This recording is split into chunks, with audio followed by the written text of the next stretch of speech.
Les promeneurs de l'abbaye de la Cambre ne peuvent pas la manquer. Peu importe le point de vue, lorsqu'on prend le temps d'observer le paysage, l'imposante High Tower surplombe les différents étages des jardins de l'abbaye. À une époque où beaucoup dénonçaient la bruxellisation de certains quartiers de la capitale, l'architecte Walter Bresseler concrétisa ce projet après une bataille urbanistique avec les habitants du quartier. Haute de 102 mètres, la tour fut construite de 68 à 71 sur un terrain donné à la ville en 1922 par le sculpteur Guillaume de Groot, avec pour objectif d'y ouvrir un musée consacré à ses œuvres.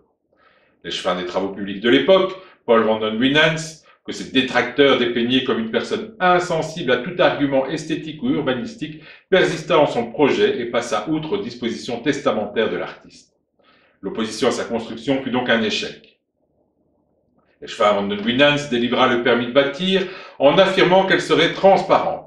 Puis il se ravisera des années plus tard en déclarant « J'ai vraiment cru qu'elle serait translucide. L'architecte me disait qu'on verrait à travers le bâtiment. J'étais trop bête pour le croire. » Anciennement tour ITT, pour International Telephone and Telegraph Corporation, la tour de 25 étages est de style international.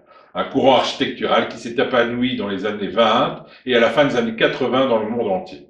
À l'image des réalisations de la Villa Savoie par Le Corbusier en 31, ou plus récemment la pyramide du Louvre conçue par Ming Pei en 89, le style international caractérise une grande partie de l'architecture des Trente Glorieuses, qui a pour objectif principal de construire des bâtiments en rupture totale avec les traditions du passé. L'architecte décide alors de mettre en valeur les volumes par des matériaux extérieurs lisses et sans ornementation.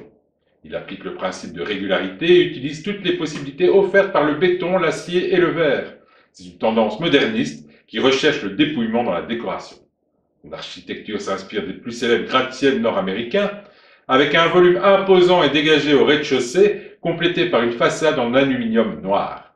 L'IT Tower peut être comparé avec le Seagram Building ou les tours du Toronto Dominion Center. Et la structure de sa façade se rapproche de celle du One Liberty Plaza, également situé à New York.